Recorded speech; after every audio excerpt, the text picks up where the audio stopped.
Okay, so I have another thing to bring up when it comes to the energies I was just talking about. The narrative that we speak is based on how we're perceiving the circumstances we're experiencing, based on the things we're observing.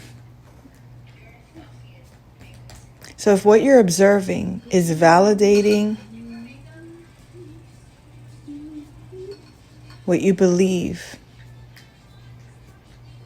and what you believe you perceive as something that goes against you, then you're creating that. So it doesn't matter how quote unquote true it is in the physical. It doesn't matter how quote unquote true it played out in reality. At the end of the day, whatever has played out in reality, that you're seeing evidence of being true, but that truth is a nemesis or an opposition to you, or goes against you in some way, shape, or form. Even our beliefs in Saturn being this bad thing for us, even our beliefs in believing Mercury retrograde is this bad thing for us, that idea, that seed of how we look at bad, because whoever invented the idea and concept, oh, Mercury retrograde, it produces all these negative things. But if your belief in negative things is that negative things are bad for you, it's always going to feel like an opposition. So you're supposed to look at negative things as opportunities, no matter what. Be excited for opportunities. Be grateful for that opportunity. Treat it like it is actually something that is to your advantage. Treat it like it is something that is to your benefit. Treat it like it's something that means you're producing gold, no matter what. When you can look at it that way, there is nothing in this world that comes up as being a challenge, where that challenge feels so overwhelming that in your mindset you believe it's too big for you to handle. They are doing this to me. That thing happened. Or just imagine how there's so many individuals online that their spiritual belief goes against them time and time again. They believe they're cursed because their line is cursed, because that's the narrative that's being told to them. Everything that they see is going to validate that. Everything that they experienced up to the moment that they're saying it has shown them that that's what that is. It's not going to change to continue to validate that. It's not going to, and it feels as if what you would be doing is denying the truth. But when you are denying the truth, you're saying, but it is my truth. And it is true. Well, guess what? That's why it continues. And yes, evil things were done by representatives outside of you. Ugly things were done by representatives outside of your control, outside of your purview, and outside of your physical body, that you look at as that thing, that person, that event, that whatever is not me. That thing out there is not me. Well, guess what? What if I could tell you that is you? That is you. Call it your evil nemesis. Call it your evil opposition. Call it your own demon. Call it your shadow. It doesn't, you see, it's when you can put it all of it, and all circumstances, in every level, in every place that it's happened, with every person, when you see it as that's separate, those things. This thing happened after I already learned this lesson. So if they're doing it, they're conscious that they're doing that. They're doing that unconscious. They're doing it on purpose. They know what they're is. You're still looking at them to blame. You're still trying to find a justification for this energy that is you, that is your shadow, that comes from, you didn't necessarily, again, it wasn't the conscious aspect that is you here and now. It is the unconscious parts of us, ourselves, that allowed things to morph in our reality based on a history in our DNA, in our line, in our families, that went unconscious. And so by the time it gets to your vessel, in this physical representation of your vessel, this body that you have been given in this time, this body here and now became conscious at a certain point in time of the things up to that point. A lot of it could have gone unnoticed. A lot of it could have gone unaddressed. A lot of it could have gone unseen or unrecognized, unaddressed, whatever you want to call it. But there was an awareness, and only certain parts of your awareness comes to the surface for you to recognize and say, oh, this is me. Okay, oh, that's me. Oh, that's me. The more you can accept this is me, the less victim you become. The less that thing that feels out of your control becomes in your control. And when it's in your control, it's yours to do with it whatever you want. Why would you create a monster in your world that kills you? Unless the character is you and you are that monster. Now you could play with that character and be like, oh, I'm the monster. Yeah. And you're the thing I'm supposed to eat. You're the food that I'm supposed to eat. Okay, well, I'll eat you. Meaning like you're not identifying with the part of you that feels small against this big world. You become the world that sees that small individual. Can you shift your perspective and be your dark side? Can you shift your perspective and be your shadow? And observe the world through the shadow's eyes. When you observe the world through the shadow's eyes, then you're not an enemy, are you? If maybe you could look at it different, you'll say, I'm this big dark being. I'm the protector of this little guy or this little girl or this little thing, human, right? Whatever it is that big monster is in your reality. That big monster could be a lot of worry. That big monster could be a lot of debt. That big monster could be that big, bad, scary person out there. The big monster could be that big, scary thing you don't want to know about someone or yourself. That big thing that for you is like, oh, I hate when this happens. I hate when this happens because it makes me insecure, or it makes me feel unsafe, or it makes me feel uncomfortable. Bless you. Or it makes me feel out of alignment with the parts of me that I identify as me. So if all you identify with me are the parts that are happy, nice, and good, and sweet and innocent, and you don't agree that those parts that feel bad and wrong and evil and scary are not you, then it's more of not you than there is you.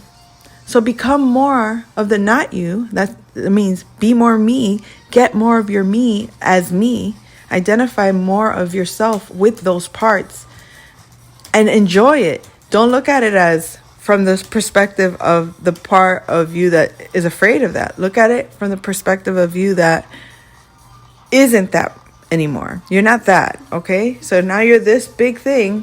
What if I was that big bag of monster that makes me think all these scary things and makes me feel very small and makes me feel afraid and makes me feel like my world is shrinking? What is that? Oh, let me become that. Okay, fine. I put on this suit. I'm this big bad thing.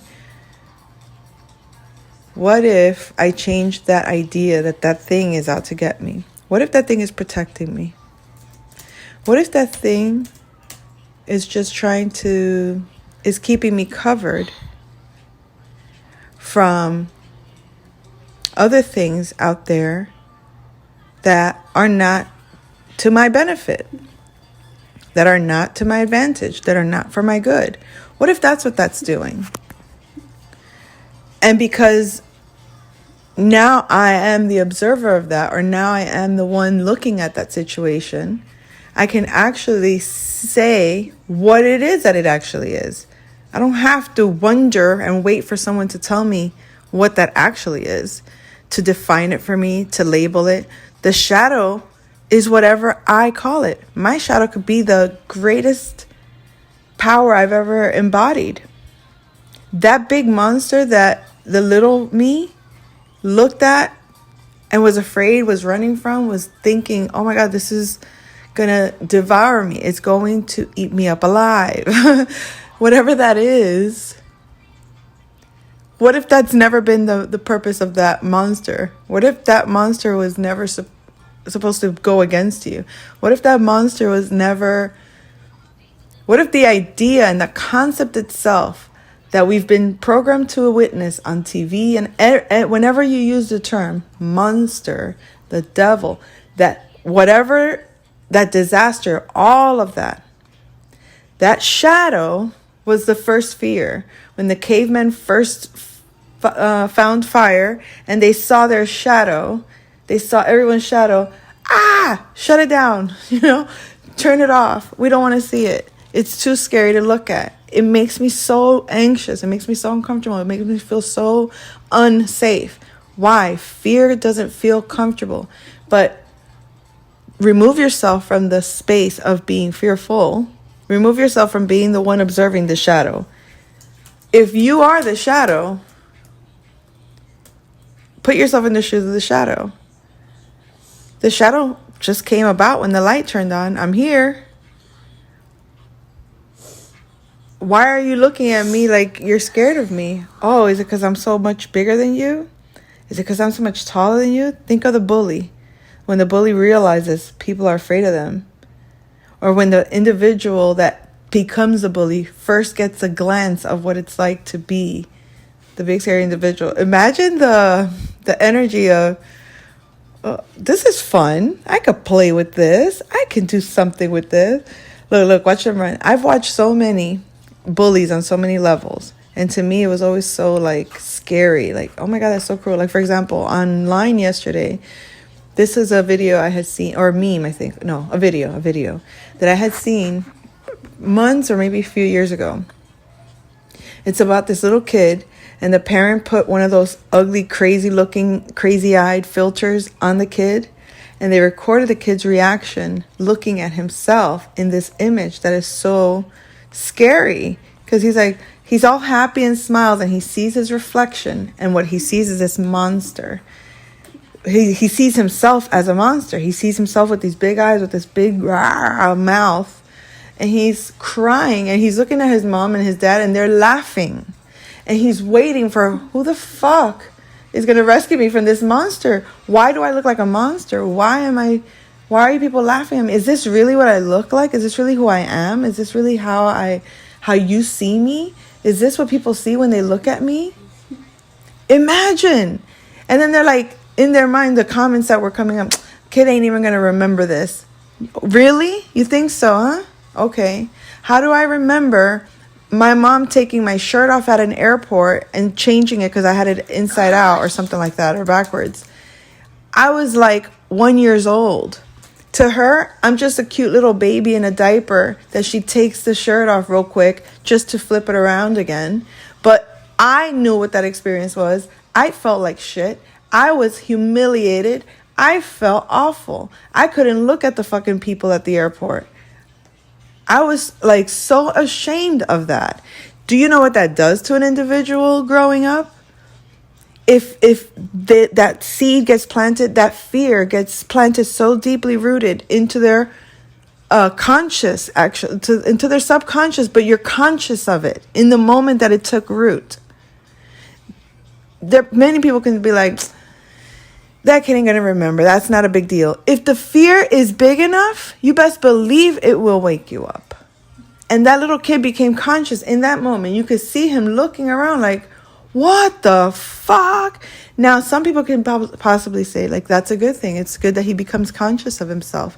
But You know what it's like to be conscious and then being taken care of by people that are not? Imagine a conscious person being taken care of by people that are not conscious. That's like a torture. That's like a fucking hell. That's like being in a body as an adult in a child body. That's what being conscious is in a world that is unconscious. It feels like being a grown-up adult that is being forced to live in a baby's body, being taken care of by kids, and there are no parents around. And these kids think it's funny to do mean things. They think it's funny. They get pleasure and laughter out of scared people. And that's the solar plexus issue, if you think about it. You can feel that very much in the solar plexus. That the solar plexus has both it can make when your solar plexus is activated, you fear. You can feel it there. You can also feel there.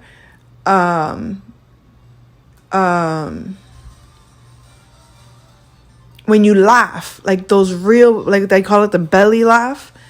When you're laughing so hard, but it's whatever chemicals arise from fear and laughter, it comes from the same place. That's why the laugh now, cry later thing, masks, it comes from the same place. And that same place, it's just a matter of the one feeling, however, the fear, because it takes you by surprise. What it does is it goes down. The energy goes down to your feet. It releases through your feet, but it leaves you drained. It leaves you affected in a way that makes you feel that darkens you, or makes you feel smaller, or makes you feel victimized. Whereas the laughter, it becomes like an overjoy.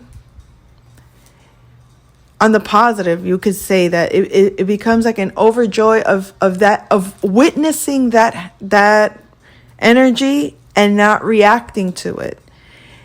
It releases a certain like joy, and that energy is up. It goes up and it rises, and it makes you feel empowered. Now, what happens when people get a kick out of it too much, and then it becomes such a rush to get that energy spiked to their third eye chakra, and it's like it goes all over your body, just like the other one. You feel it in your body, but those chemicals that you release tend to make you feel like your body is destabilized. You get anxious, you feel nervous, and prolonging that, or having that happen all the time, or having that be a traumatic response to anything that shocks you, that scares you, anything like that, like surprise, it's supposed to be a happy thing, right, for your birthday or something like that. Imagine if you were traumatized by surprise. That I'm laughing at myself, now people are afraid of it, but it's like, imagine having been so traumatized by surprise that when you get surprised, that your response automatically goes down through your feet. Automatically, you lose energy. You release an energy, and whoever is trying to get that energy, or whoever created that fear, they're taking it. And to them, they're getting pleasure, pain and pleasure. You see, it's like it comes from the same thing.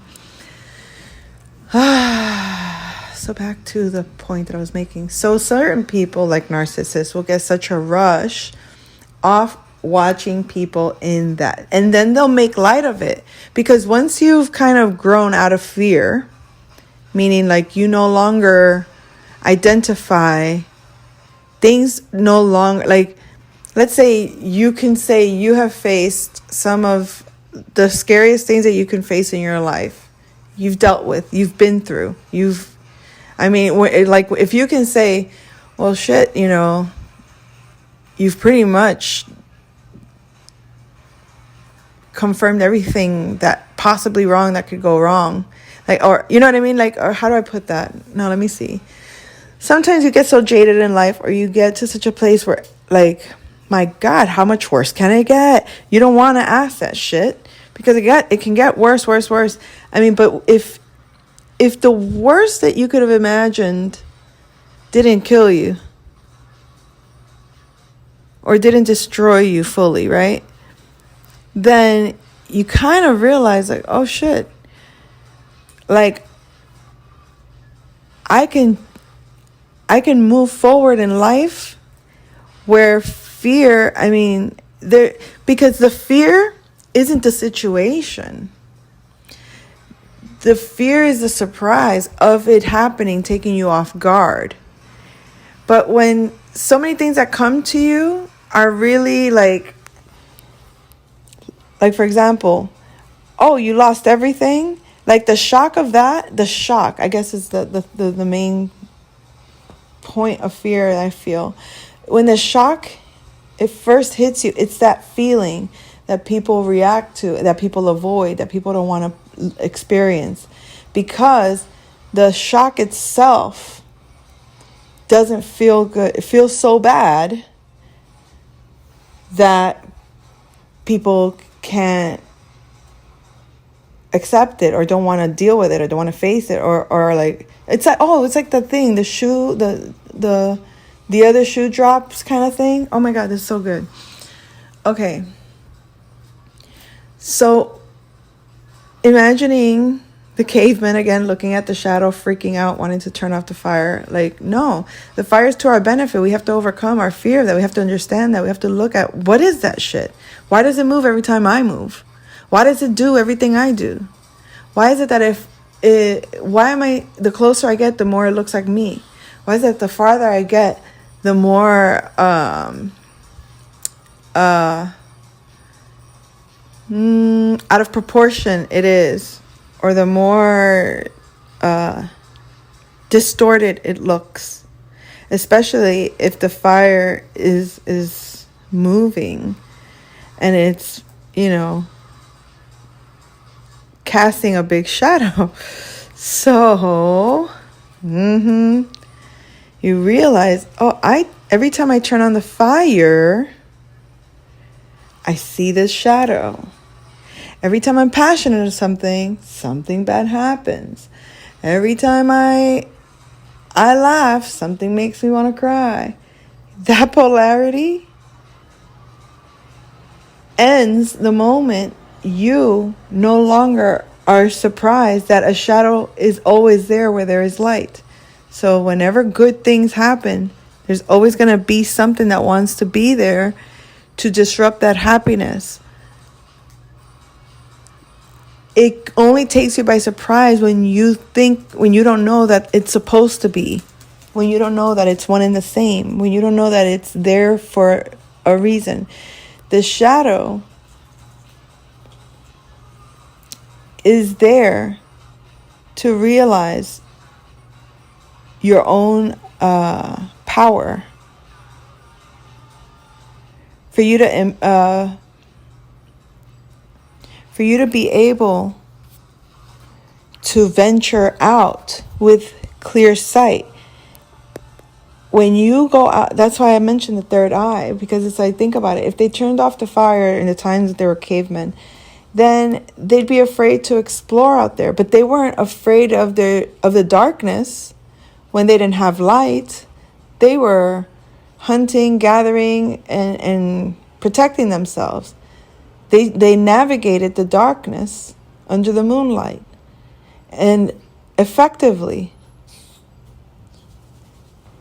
But now with that fear, oh no, if we turn this thing on, we can't go out there. We can't look at that darkness. That darkness is scary. It's the shadow of the light that's scary, not the darkness. Oh, Lord. Okay. Am I getting deviated from the conversation here? I don't think so.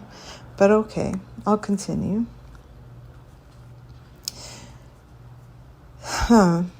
So yes. So when you can disidentify as being that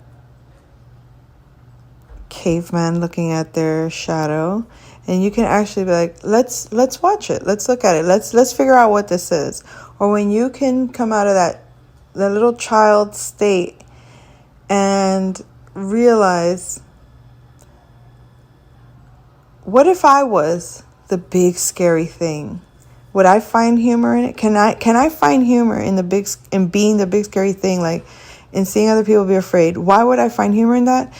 You only find humor in that when you realize it's really not that scary. And you want that person to get over their fear. You want that person. So like me with my children, I wanted to protect them so much from fear itself. That's ridiculous, because I didn't want them to feel that feeling. So like my son one time was sitting by himself playing, and his dad thought it would be so fun to bang on the garage door, which, echoed very loudly like a, big thunderbolt, right? And people think of the thunderbolt like when that crashes. You know how many people are afraid of thunder, like especially children? But it always comes, it's that shock. It's the tower, right? It's a tower card. So it's like that shock in itself is the thing that scares you more than anything. Because once the shock passes, you realize what it is, and you're like, oh, that's what that is. Now, some people, because they're not so caught up in the trauma or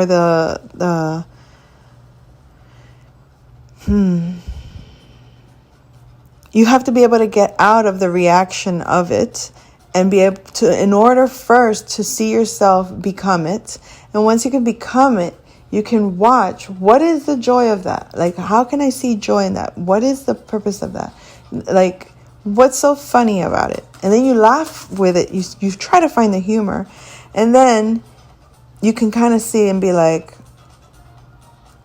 imagine a little child being afraid of a toy that looks like a frog, but it's just a toy. And it's so funny to see the baby scared. But then when you give the baby the toy and the baby starts to get over it and starts to learn it and starts to recognize that, oh, it's just a toy. It's not even, it's nothing to be afraid of. And now it's a toy that's scary to look at first when you think it's the real thing. But then when you realize it's not the real thing, it's just an imitation of it. It's just something that's there to get you to get comfortable with the real thing. I gotta love these freaking spiritual guides. Okay. You realize it's not the real thing, and you get comfortable with it. It makes the idea of the reality of it become less scary. So, because again, the scary thing is the shock or the feel of something. It's like that feeling of surprise. It's like getting a phone call. That someone that you care about is hurt, or hey, you need to come to the hospital. And all of a sudden, all the shock of that phone call is like unexpectedly, the unexpectedness of it.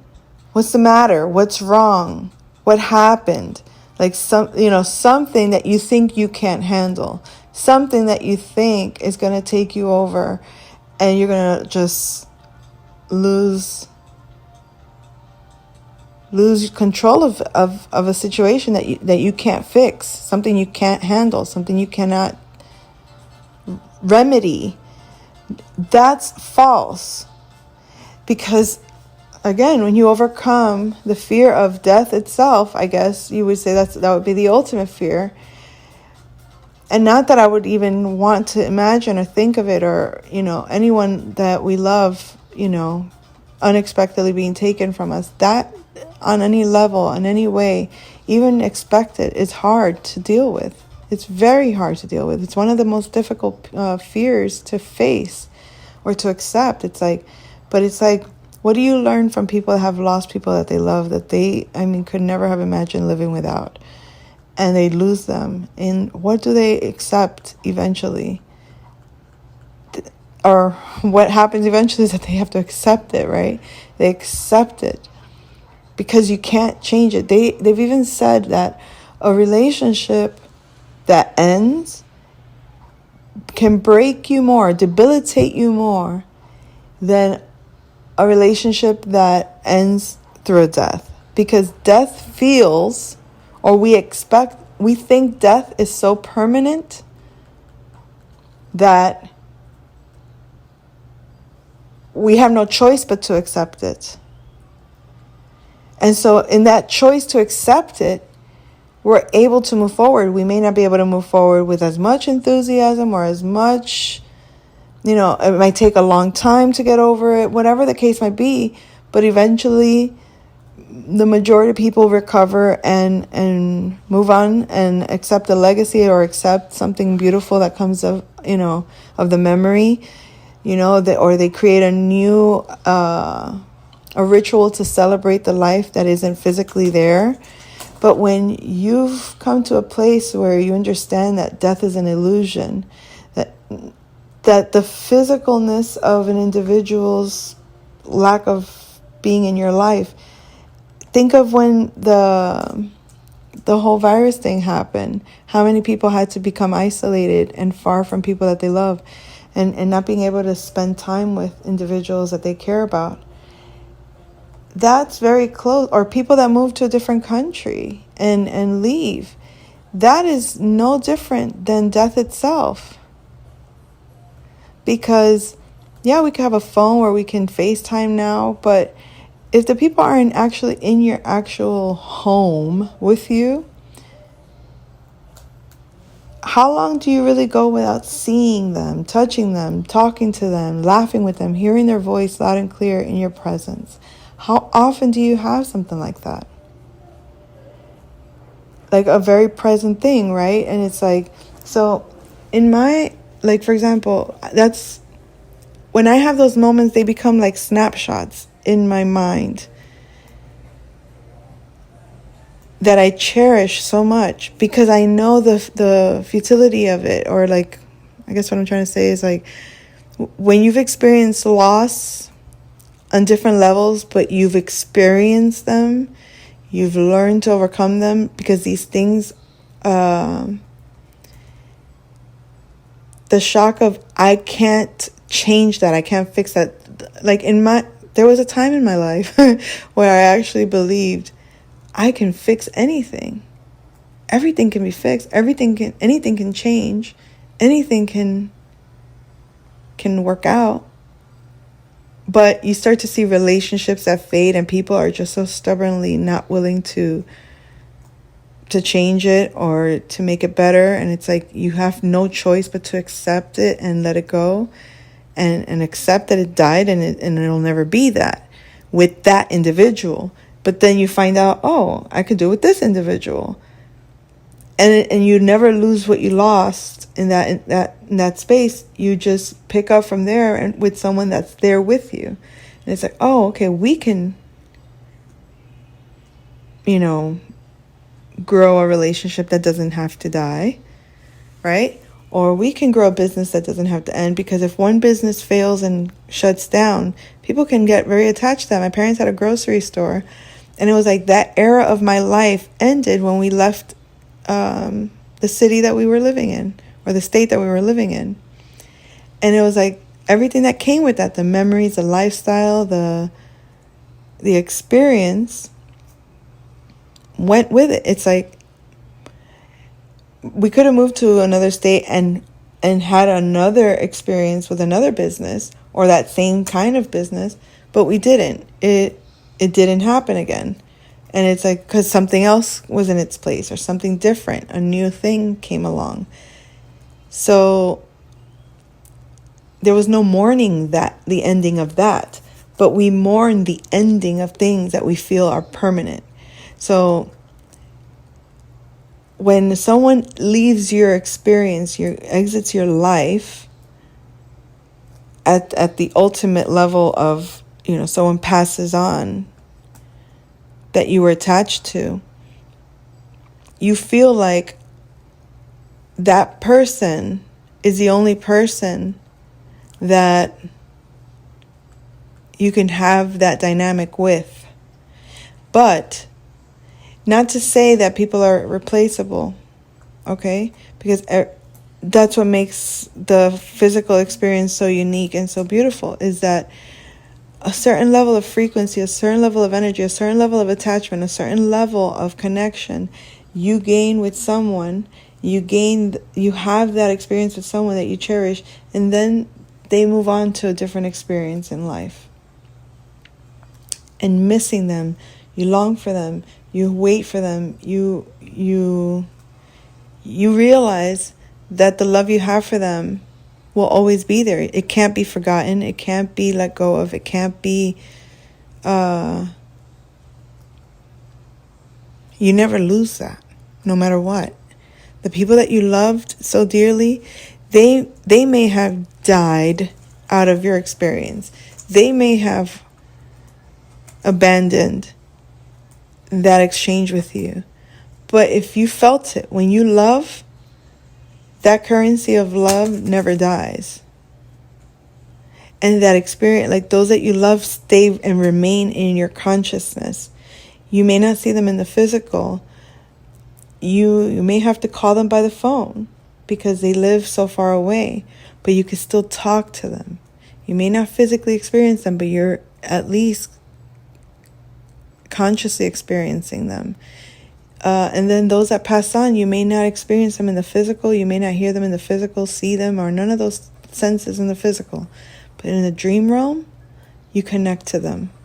You talk to them, just as real as it's here. So if it's just as real there as it is here, the thin line between the veils kind of thing, where you understand that there is no real death. The death is, I guess, the idea of something no longer being in your experience. Those things that are no longer in your experience. So the things that are beautiful stay in your experience. The things that no longer serve you leave your experience.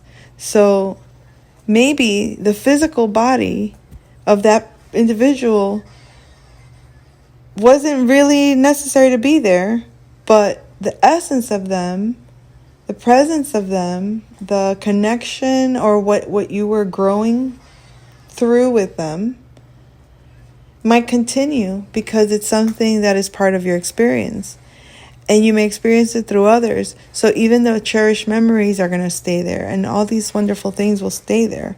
So when you, back to the original thing of fear and that big monster, that big shadow, that thing that you think is death, because the ultimate fear is fear of death itself, you can embrace it, you can become it. Becoming death itself. That means becoming the darkness, the shadow itself. You can become the shadow itself. You can find the laughter in, why are people so afraid of me? I'm just this big bad monster, but I'm sweet as ever. Like, I'm not here to swallow you up and eat you up. I'm the big bad monster that you can walk around with to keep anything that isn't good for you away from you, to keep anything that isn't to your advantage, to your benefit, to your healing, to your growth away from you. You see, it's like, what a different perspective. What a way to look at a shadow that doesn't have to be a thing that shocks us when it comes around, a thing that puts us in freeze mode, or puts us in fight or flight mode, I guess they would call it, or puts us in a state of no longer wanting to grow, because God forbid we step outside of into the light, we're going to see a lot of shadows. We're going to see a lot of scary things out there. Meaning, we're going to see the dark side of the people that we think is not us. We're going to see things that we don't like, things that make us uncomfortable, things that make us feel yikes or cringy or weird or, I need a safe space. I need my little dark cave to go into where I know I'm protected from the world out there. What if the world out there is this big old shadow? What if it is? What if it's that huge old shadow? Can you embody that big old shadow? Can you become the world? Can you become the world that is actually protecting everything in it? Can you become the world that is actually looking at you, saying, you're in my sphere of protection. Get in here. Don't fear me. Because you think you're going out there, you're going into the world that is protected by you. So don't worry, everything in here is safe. Everything in here is vetted by me. Everything in here can't even come near you, because I have this thing that I do to ensure that the world you exist in is safe and protected. That would be the big bad monster that you carry around with you, that loves you so much, that you are its baby. You are its little beautiful charge, for example. It serves you. It made this environment safe just for you. It made this environment perfect just for you. Hold on. Bless you. Thank you so much. Welcome. Oh my goodness gracious. All right, What happened to me? Okay, so